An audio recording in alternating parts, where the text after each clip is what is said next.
So hello everyone, welcome to Masters classes.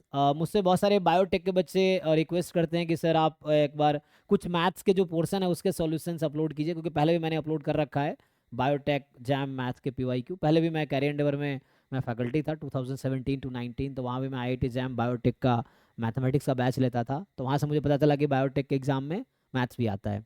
तो वहाँ मैं पढ़ाता था उस समय अराउंड कभी 15 मार्क्स से कभी 20 मार्क्स के मैथ्स आए हुए हैं पहले 2017 18 19 20 के पेपर में जैम में। लेकिन अभी ये 2024 का पेपर आज मैं सॉल्व करूंगा।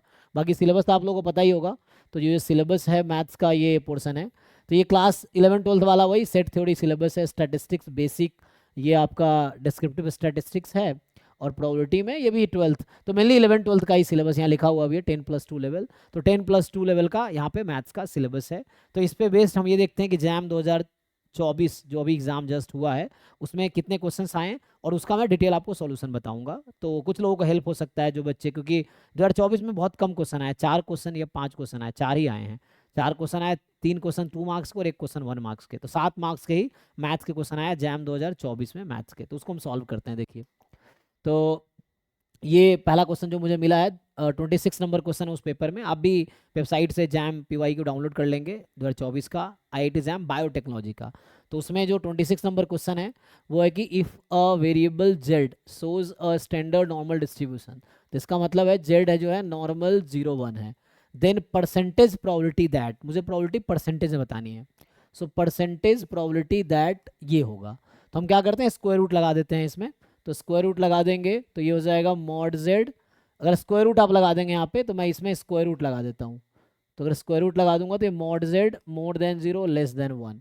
अब यहाँ पे दो केसेस हैं एक्चुअली। सो होता है क्या, स्टैंडर्ड नॉर्मल का अगर आप ग्राफ बनाते हैं पीडीएफ का स्टैंडर्ड नॉर्मल का, तो ये 0 के अबाउट सिमेट्रिक होता है ये, ठीक है ना। तो जैसे अगर मैं बोलूँ कि जेड 0 से 1 में है या जेड -1 से 0 में, यहाँ क्या बोल रहा है, मॉड जेड 0 से 1 में, इसका ये मतलब हुआ कि obviously mod Z more than 0 होगा।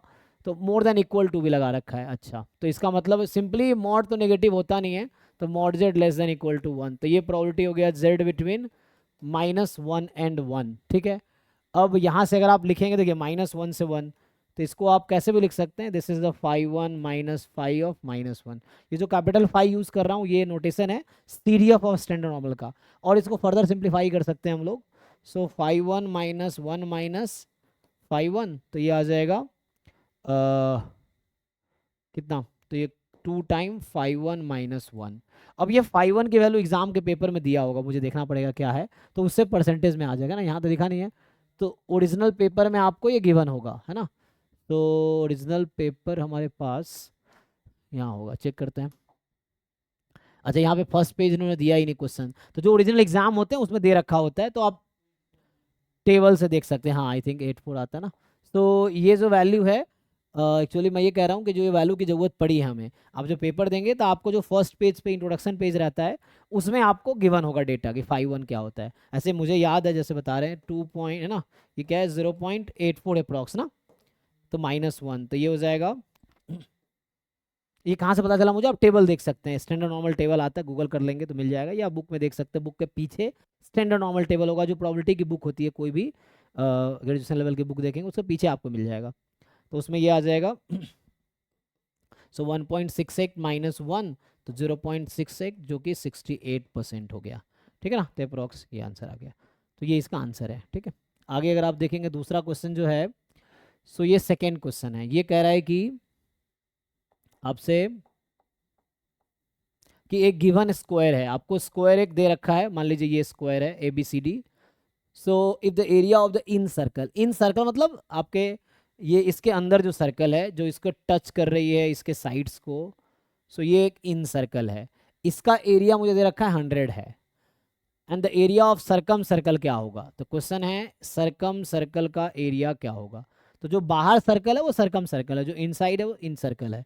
तो अगर मैं इसको ज्वाइन करता हूँ तो ये सेंटर होगा सर्कल का, तो ये इनसाइड सर्कल का रेडियस मान लीजिए स्मॉल r है, ठीक है ना। तो कितना है हमें बता रखा है, जो एरिया है πr² इज इक्वल टू 100। तो यहाँ से r² आपका आ गया 100/π। अच्छा, अगर हम ये जो आउट सर्कल है उसका कैपिटल R अगर रेडियस ले ले हम, तो कैपिटल R, अच्छा चूंकि ये स्क्वायर था तो हम डिवाइड किया तो ये क्या हुआ, 4 पार्ट में डिवाइड हो गया, तो छोटा वाला भी स्क्वायर ही है एक्चुअली, तो ये भी आर है, ये भी आर है। तो आप अगर इस ट्रायंगल को कंसिडर करेंगे, इस वाले ट्रायंगल को, if you consider this triangle, तो उसमें क्या आएगा, जो कैपिटल आर स्क्वायर है वो small r square plus small r square है, और मुझे स्मॉल आर स्क्वायर यहाँ से पहले से पता है ना। इनफैक्ट मुझे क्या चाहिए, मुझे चाहिए पाई आर स्क्वायर ना, तो यहाँ पे 2 आर स्क्वायर आ गया। So pi capital r square, ये सर्कम सर्कल का एरिया है, this is 2 time pi r square. तो मुझे ये क्वेश्चन में दे ही रखा है, डायरेक्टली यूज कर लेता हूँ।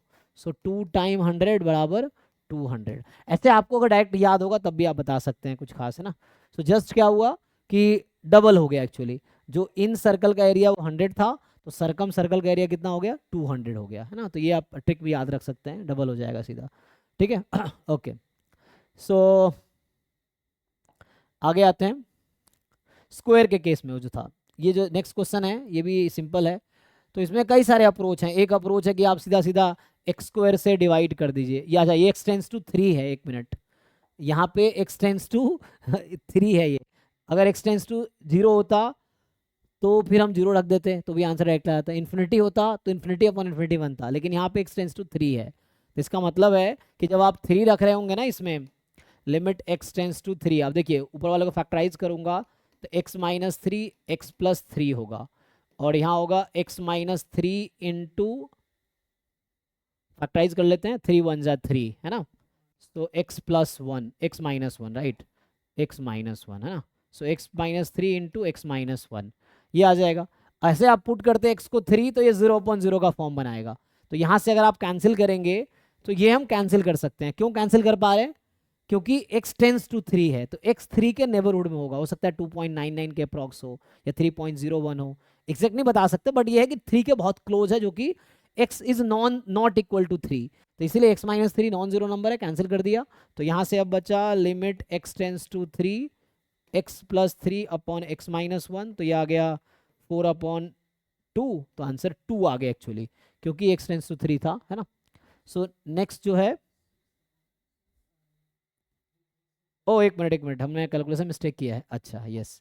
तो यहाँ से x plus 3 upon x minus 1 ना, सो यहाँ से आ गया 3 प्लस 3, ओके, अपॉन 3 माइनस 1, 6/2 हो गया ना। ओके, द आंसर इज 3, हाँ पहले मैंने मिस्टेक कर दिया था, ठीक है, तो आंसर इज 3 नाउ। सो अब क्या होगा, नेक्स्ट जो हमारे पास है कि if a fair coin is tossed 2 times, the probability that the first और the second toss will be head. So question क्या बोल रहा है कि एक कॉइन को हमने 2 टाइम टॉस किया, तो जो सैंपल स्पेस है जिसको आप लोग एस लिखते होंगे, सो अगर मैं सैंपल स्पेस लिखता हूँ तो एक कॉइन को ना कितना बार टॉस किया, 2 टाइम्स, तो हेड हेड आ सकता है, हेड टेल आ सकता है, टेल हेड आ सकता है, टेल टेल, है ना। ये 2 कॉइन्स के आउटकम्स है। पूछ रहा है कि the probability that the first और second toss will be head, या तो पहला हेड हो या दूसरा हेड हो, कोई भी चलेगा।